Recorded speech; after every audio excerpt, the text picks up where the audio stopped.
નમસ્કાર દર્શક મિત્રો, મહામંથનમાં આપનું સ્વાગત છે। હું છું સુદાન ગઢવી। રાષ્ટ્રપતિની ચૂંટણીમાં 65% મતથી એનડીએના ઉમેદવાર રામનાથ કોવિંદે જીત હાંસલ કરી છે। જો ગુજરાતની વાત કરવામાં આવે તો કોંગ્રેસના જ કેટલાક ધારાસભ્યોએ કોવિંદને મત આપ્યા હોવાનું સામે આવ્યું છે। મતગણતરીના આંકડા પ્રમાણે ગુજરાતમાંથી મીરા કુમારને 60 મત મળવા જોઈતા હતા, પરંતુ તેની સામે માત્ર 49 વોટ મીરા કુમારને મળ્યા છે, જેથી કોંગ્રેસના 11 ધારાસભ્યોએ ક્રોસ વોટિંગ કર્યું હોવાનું સામે આવ્યું છે।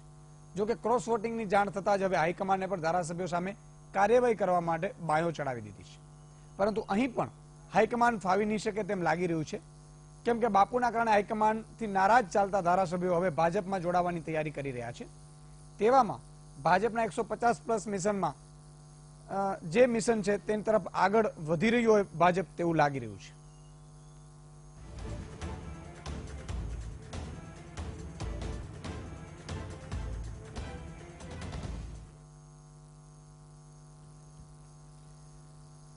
ગુજરાત કોંગ્રેસમાં મોટા ફેરફારના સંકેત જણાઈ રહ્યા છે। સૂત્રો પાસેથી મળતી માહિતી પ્રમાણે હાલ કોંગ્રેસના 33 ધારાસભ્યો ભાજપના સંપર્કમાં હોવાનું છે જણાવાઈ રહ્યું છે। શંકરસિંહના જે બંગલે એકઠા થયેલા ધારાસભ્યોમાંથી મોટાભાગના ધારાસભ્યો ભાજપમાં સંપર્કમાં હોવાનું જાણવા મળી રહ્યું છે। જો આમ થશે તો કોંગ્રેસ માટે મોટો પડકાર ઉભો થવાની શક્યતા છે। આ બાબતે શંકરસિંહ આવતીકાલે નિવૃત્તિનું એલાન કરે તેવી પણ શક્યતા એક સેવાઈ રહી છે। જોકે મળતી માહિતી પ્રમાણે ક્રોસ વોટિંગ માટે જવાબદાર ધારાસભ્યો સામે પગલાં લેવાય તે પહેલા જ ધારાસભ્યો કોંગ્રેસ સાથે છેડો ફાડી શકે છે। બાપુના જન્મદિને થનારી ઉજવણીમાં કોંગ્રેસના સ્થાનિક નેતાઓ ગેરહાજર રહી શકે છે, જ્યારે કોંગ્રેસના આગેવાન નેતાઓ પણ ગેરહાજર રહે તેવી એક શક્યતા સેવાઈ રહી છે। બાપુના બંગલે જે મળનાર છે તેના ઉપર સૌની નજર રહેશે।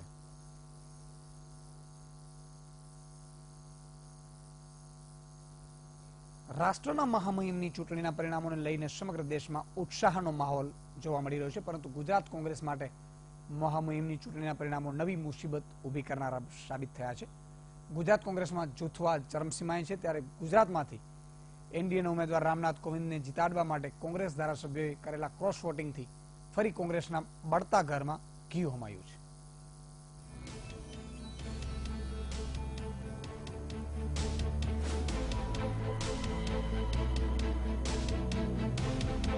मीरा कोविंद दौखड़े, किसको वोट जाए, बलिहार मोदी आपने कोविंद दियो दिखाय। जाने कांग्रेसना કેટલાક ધારાસભ્યો આવું જ કંઈક માનતા હોય તેમ તેમણે હાઈકમાન્ડની પણ પરવા કર્યા વિના એનડીએ પ્રાયોજિત રામનાથ કોવિંદ તરફી વોટિંગ કરીને પોતાના ઈરાદાઓ જાહેર કર્યા છે। પૂર્વ અંદાજ મુજબ ગુજરાતમાંથી કોંગ્રેસના 60 મત મીરા કુમારને મળવા જોઈતા હતા, પરંતુ પક્ષની અપેક્ષા વિરુદ્ધ મીરા કુમારને ગુજરાત કોંગ્રેસના માત્ર 49 મત મળ્યા, એટલે કે મીરા કુમારને કોંગ્રેસના જ 11 વોટ ન મળ્યા।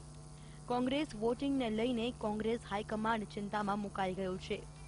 હાઈકમાન્ડ પક્ષ વિરોધી પ્રવૃત્તિ બદલ આ 11 ધારાસભ્યો સામે પગલાં લઈ શકે છે, પરંતુ સામે પક્ષે 15 જેટલા ધારાસભ્યો કોંગ્રેસ સાથે છેડો ફાડી કેસરીયો ખેસ ધારણ કરવાની વેતરણ કરી રહ્યા છે।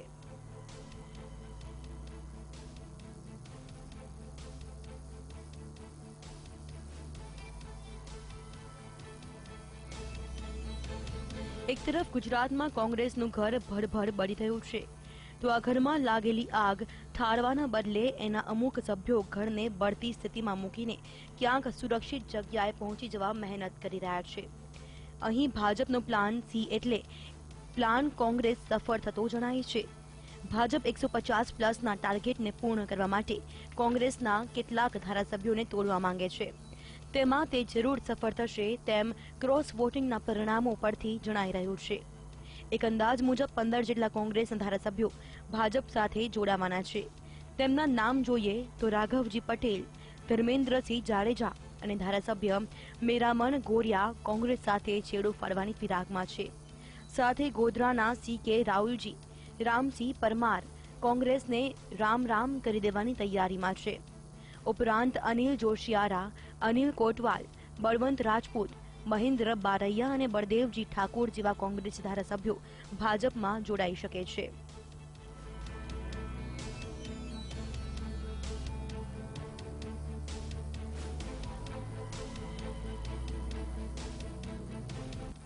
રામનાથની જીતથી કે મીરા કુમારની હારથી ગુજરાત કોંગ્રેસને આઘાત નથી લાગ્યો.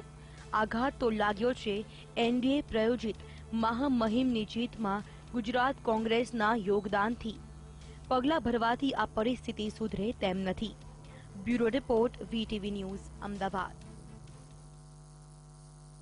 રાષ્ટ્રપતિ પદની ચૂંટણીમાં રામનાથ કોવિંદે ભવ્ય જીત હાંસલ કરતા મુખ્યમંત્રી વિજય રૂપાણી અને કોંગ્રેસના પ્રદેશ પ્રમુખ પણ પ્રતિક્રિયા આપી હતી. રૂપાણીએ કબૂલ્યું હતું કે કોંગ્રેસના ધારાસભ્યોએ જ ક્રોસ વોટિંગ કર્યું છે.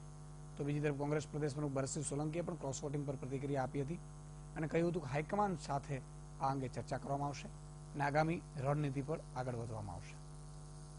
પાર્ટી તો કોઈ ક્રોસ વોટિંગમાં અમે લોકો તો કંઈ પ્રયત્ન કર્યા નથી, પરંતુ કોંગ્રેસના આંતરિક શું ચાલે છે ભગવાન જાણે, પણ અમને 11 મત વધારે મળ્યા છે. એનો અર્થ એ છે કે કોઈ 11 ધારાસભ્યોએ અમારી ધારણા કરતા રામનાથજી કોવિંદને વધારે મત મળ્યા અને એનું મૂલ્ય ગણતા 11 ધારાસભ્યોના મત અમને 121 અમારા છે, એને બદલે 132 લોકોના મત મળ્યા. એટલે કોંગ્રેસની શું સ્થિતિ છે, કોણ કર્યું છે ખબર નથી, પણ આંતરિક કોંગ્રેસનો મેં સવારે કીધું છે ઉકળતો ચરુ છે અને ખૂબ અસંતોષની લાગણી દેખાઈ આવે છે. જે પ્રકારની ઘટનાક્રમ બન્યો છે એ ઘણા બધા રાજકીય એંધાણ કહી જાય છે. કોંગ્રેસના હાઈકમાન્ડ સાથે ચર્ચા વિચારણા કર્યા પછી આપની સાથે વિગતે વાત કરીશું.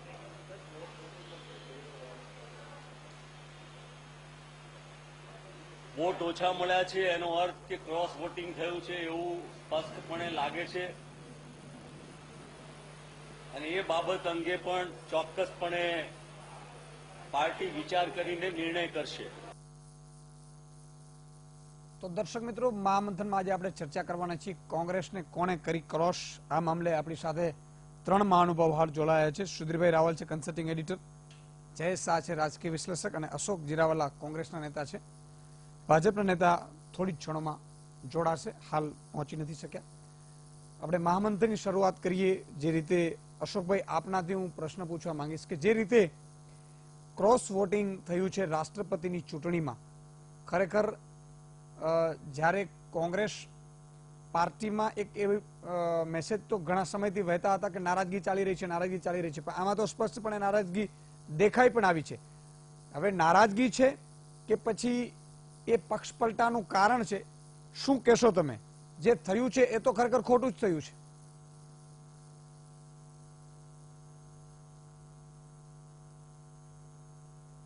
અમારા પ્રદેશ પ્રમુખે આપને વાત કરી કે હાઈકમાન્ડ એનો નિર્ણય લેશે. એનું કારણ છે કે ગત વર્ષોમાં પણ આ વસ્તુ બની ચૂકી છે કે ક્રોસ વોટિંગ આગળ પણ બન્યું છે અને આજે પણ થયું છે.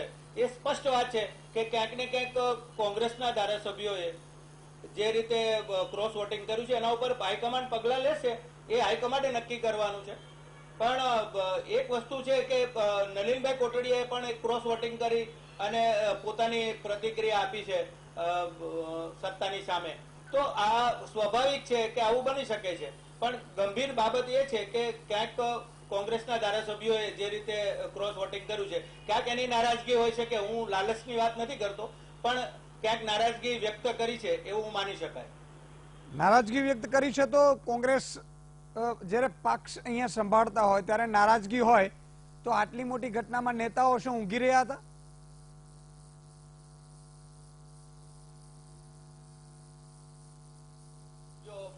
દરેક ઘરની અંદર ક્યાંક ને ક્યાંક આવા પ્રોબ્લેમો ક્રિએટ થતા હોય છે. એવું નહીં માની જવું જોઈએ કે માનનીય રૂપાણી જે રીતે વાત કરી કે મારું ઘર સલામત છે, એમના ઘરમાં પણ એટલો જ મોટો ઉકળતો શરૂ છે. એ સમય બતાવશે, પણ અત્યારે જે કઈ પરિસ્થિતિ બની છે એનું જે કઈ નિર્ણય કરવાનો છે હાઈકમાન્ડ જ કરવાનું છે. હાઈકમાન્ડ નિર્ણય કરવાનો છે. સુધીરભાઈ, જે રીતે વાત કરી રહી છે કોંગ્રેસ, હજુ પણ એ જ સ્થિતિમાં કોંગ્રેસ છે. યા તો એક તો ક્રોસ વોટિંગ કરીને કોંગ્રેસના સભ્યોએ પોતાની માન મર્યાદા અથવા તો એથિક્સ છે એ તોડ્યા છે. બીજી બાજુ કે ભાજપમાં જોડાયા પહેલા ક્રોસ વોટિંગ કરવું એ ખરેખર એથિક્સની વિરુદ્ધ ગણી શકાય. અને બીજું એ છે કે એ ક્રોસ વોટિંગ ને એ આ ધારાસભ્યોની મજબૂરી હશે એવું પણ માનીને ચાલીએ તો હાઈકમાન્ડ અથવા તો કોંગ્રેસનું અહીંનું નેતૃત્વ એ નબળું છે? દરેક બાબતમાં છે ને, એક તો તમે જુઓ, બેન્કિંગ હોય તો લો એન્ડ પ્રેક્ટિસ એવું કહેવાય. કાયદો એક હોય અને પ્રેક્ટિસમાં જુદું હોય, આવું બી હોય છે. એ બધું પેરેલલ ચાલતું હોય છે. તમે એથિક્સની વાત કરી તો પક્ષીય શિસ્તની રીતે જુઓ તો ચોક્કસ આ ક્રોસ વોટિંગ છે એ યોગ્ય ન કહેવાય. એટલે હાઈકમાન્ડને એના પગલાં લેવા પડે. પણ જ્યાં સુધી રાષ્ટ્રપતિની ચૂંટણી છો, લીગલી તમે જો વ્યાખ્યાની રીતે જો કોન્સ્ટિટ્યુશનલી જો, તો એની અંદર કોઈ પાર્ટી વ્હીપ નથી આપી શકતી. એટલે અંતરાત્માના અવાજ પ્રમાણે લોકોએ વોટિંગ કરવાનું હોય છે. તો આ કોઈ પણ ધારાસભ્ય જો ક્રોસ વોટિંગ કર્યું હોય તો એ એકચ્યુઅલી એને અંતરાત્માના અવાજ પ્રમાણે વોટિંગ કર્યું, એટલે લીગલી એનો ફોલ્ટ હોય એવું તો લાગતું નથી. પણ પક્ષીય શિસ્ત આની અંદર ગેરસે આવે છે. એટલે હાઈકમાન્ડથી નારાજ હોય એનો આ લોકોએ આમાં બહુ ચોખ્ખો સંકેત આપ્યો છે. અને જે રીતે શંકરસિંહ વાઘેલાના સાથીઓનું જે પહેલેથી વાતચીત ચાલતી આવતી રહે એ પણ અત્યારે આની અંદર રિફ્લેક્ટ થાય છે. સામે પક્ષે ભારતીય જનતા પક્ષમાં પણ જે રીતે નલિન કોટડિયાએ વાત કરી તે એની પણ એક નારાજગી છે. એટલે પક્ષીય રીતે જુઓ તો એક સૂત્રતા નથી જળવાની, એ આ ક્રોસ વોટિંગમાં સિદ્ધ થઈ ગયું છે. પણ સૌથી વધુ એક વધારે મહત્વ એ છે કે આજે એટલું નક્કી થઈ ગયું છે ઈસુદાનભાઈ કે આવનારી રાજ્યસભાની ચૂંટણીમાં કોંગ્રેસ તરફથી અહેમદભાઈ પટેલ હવે પોતાનું એમાં ઉમેદવારી નોંધાવવાનું જોખમ લેશે નહીં, એવું આ બાબતથી ચોક્કસ દેખાય છે. આજે જયેશભાઈ, જે રીતે વાત થઈ રહી છે કે એક ઘણા સમયથી આપણે ચર્ચા ડિબેટમાં પણ આપણે કરી છે અને કરવી પડી રહી છે, કારણ કે ગુજરાતના જનતા માટે વિપક્ષ પણ ખૂબ જ ઇમ્પોર્ટેન્ટ હોય છે. અને એક મીડિયા તરીકે આપણે એ ફરજ પણ બને છે કે શાસક અને વિપક્ષને બેલેન્સ રાખીએ.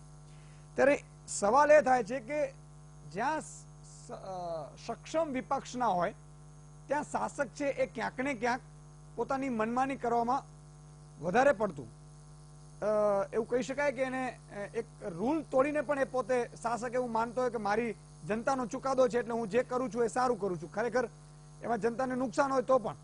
એટલે એક સવાલ એ ઉપસ્થિત થાય છે કે વિપક્ષ છે એ ગુજરાતમાં છેલ્લા 25 વર્ષથી કેમ નબળું છે? શું કારણ છે? વિપક્ષમાં શું ખામી છે? વિપક્ષના નેતાઓમાં ખામી છે કે પછી વિપક્ષની નીતિમાં ખામી છે કે પછી કર્મનિષ્ઠ કાર્યકરો ખૂટી ગયા છે કોંગ્રેસમાં?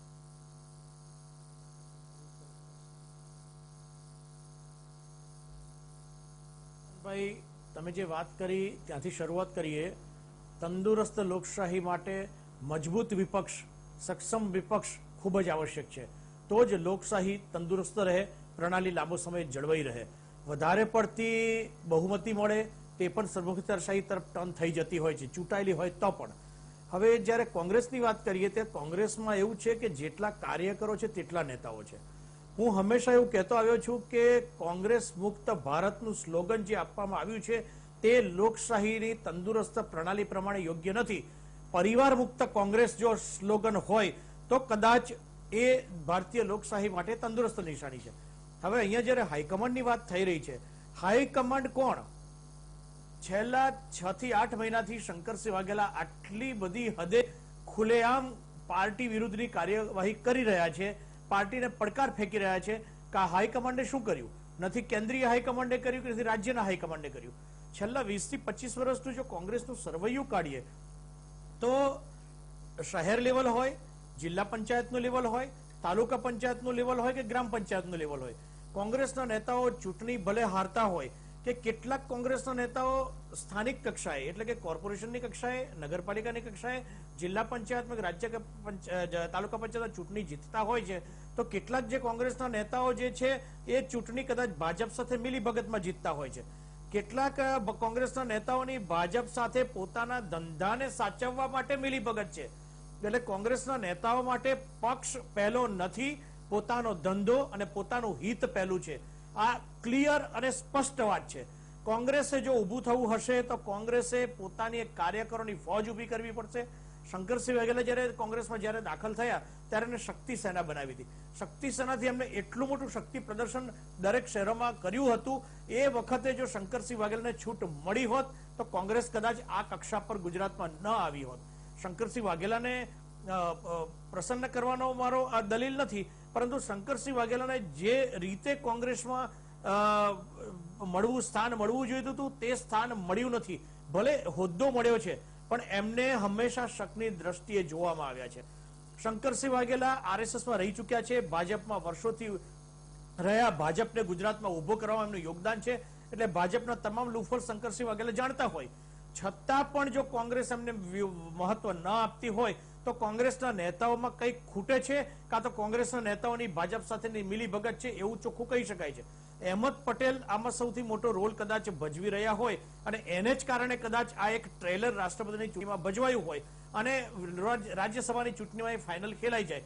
અને એટલે જ સુધીરભાઈએ બહુ સાચું કહ્યું કે કદાચ આ ચિત્ર જોઈને 11 ધારાસભ્યોનું ક્રોસ વોટિંગ જોઈને કદાચ અહેમદભાઈ ચૂંટણી લડવાનું જ માડી વાળે તો શંકરસિંહનો જે મેઇન ઉદ્દેશ છે તે કદાચ એમાં સફળ થતો જણાય છે. અને સરવાળે જ્યારે આપણે સક્ષમ વિપક્ષની વાત કરીએ તો એટલા બધા મુદ્દા કોંગ્રેસ પાસે અત્યારે છે. જો કોંગ્રેસ પાસે અત્યારે સક્ષમ નેતૃત્વ હોય તો ગુજરાતમાં કોંગ્રેસ ભાજપને એટલી સખત ટક્કર આપી શકે એવી પરિસ્થિતિ છે.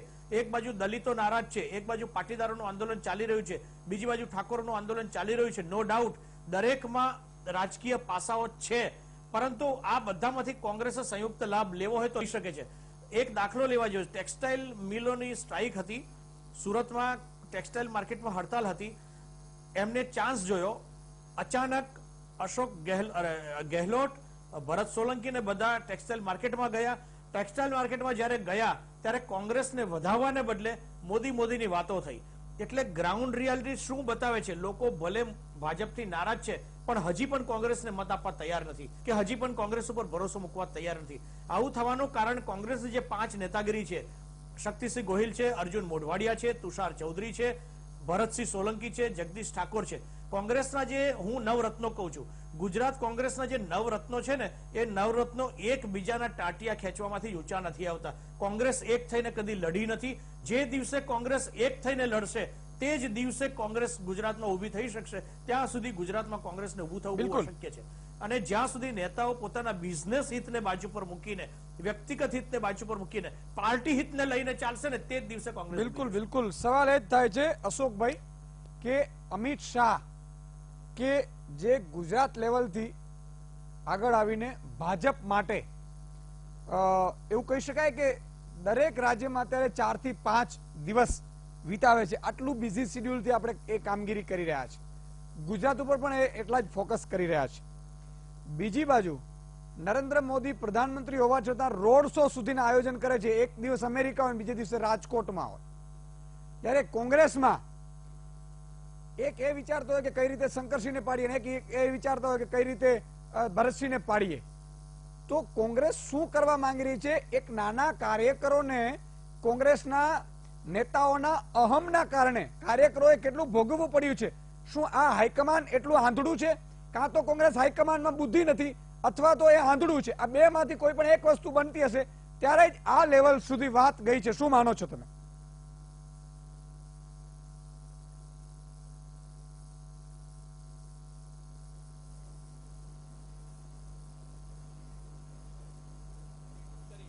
કે ટેક્સટાઇલ માર્કેટમાં ટેક્સટાઇલનું આંદોલન હતું અને જે રીતે જોરશોરથી જીએસટીનો વિરોધ થતો હતો ને ઇન બિટવીન અશોક ગેહલોતજી આવ્યા, કારણ કે રાજસ્થાની સમાજના 40,000 દુકાનો સુરત શહેરમાં કાર્યરત હોય તો એની વ્યથાની વેદના સાંભળવા માટે કોઈ પણ રાજકીય આગેવાન આવી શકે છે. ને ત્યારે જે પરિસ્થિતિ હતી એમાં હું એનો મૂક પ્રેક્ષક છું, એમની સાથે હું પણ હતો.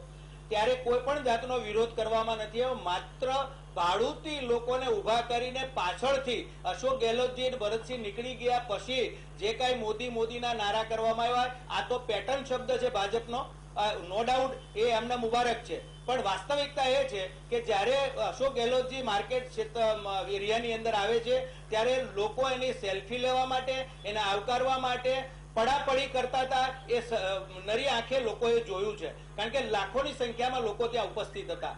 માત્ર એક ટોળું એક ખૂણામાં જઈને મોદી કરવાથી એ મોદી પ્રેમ નથી બનતો. કારણ કે જે રીતે ગુજરાતની પ્રજા ઉપર જીએસટીનો માર, નોટબંધીનો માર કે દલિતો ઉપર લાઠીમાર થયો હોય, વેપારીઓ પર માર થયો, પાટીદારો ઉપર માર થયો, આ એક પરાકાષ્ઠાની ઉપરવટ જઈને હુકુમત ચાલી રહી છે. રહી વાત કોંગ્રેસની, તો ક્યાંક ઓવર લોકશાહીનું દર્શન કોંગ્રેસની અંદર થયું છે એવું કહું તો કઈ ખોટું નથી. કે જે રીતે અનુશાસન હોવું જોઈએ, એક અનુશાસનની જગ્યાએ ક્યાંક વધારે લોકશાહી અંદર પ્રેરિત થઈ ગઈ છે કે કોઈ પણ માણસ કોઈ પણ હદે જઈ શકે અને કોઈ પણ વાત કરી કે આ લોકતંત્રની વાત છે. લોકશાહીની ઢબે કોંગ્રેસ ચાલતી આવી છે અત્યાર સુધીમાં કે એની અંદર તમને વિકેન્દ્રીકરણનો ભાસ થશે, કારણ કે બધાના હાથમાં થોડી થોડી સત્તા હોય છે. માત્ર એક આ તો કેન્દ્રીકરણની વાત છે. ભારતીય જનતા પાર્ટી એટલે એક વ્યક્તિ આજે પણ પીએમ દિલ્હીમાં બેઠા બેઠા સુરતના મેયરને આદેશ આપતા હોય કે તમારે આ કરવાનું છે,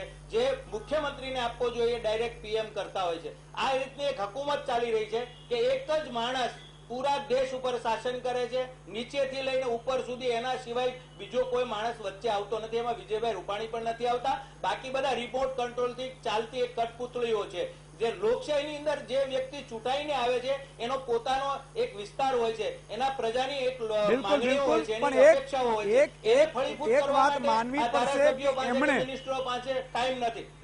એમણે જનતાનો સાથ છે એ તમારે મને મારે પણ માનવી પડશે અને તમારે પણ માનવી પડશે. એ સુરતમાં પણ રોડ શો કાઢે ત્યારે હજારોની લાખોની સંખ્યામાં જનતા હોય, અને રાજકોટમાં પણ પછી જનતા કઈ રીતે એકઠી કરતા હોય એ એનો સબ્જેક્ટ છે, પણ જનતા એકઠી થાય છે એ ચોક્કસ છે.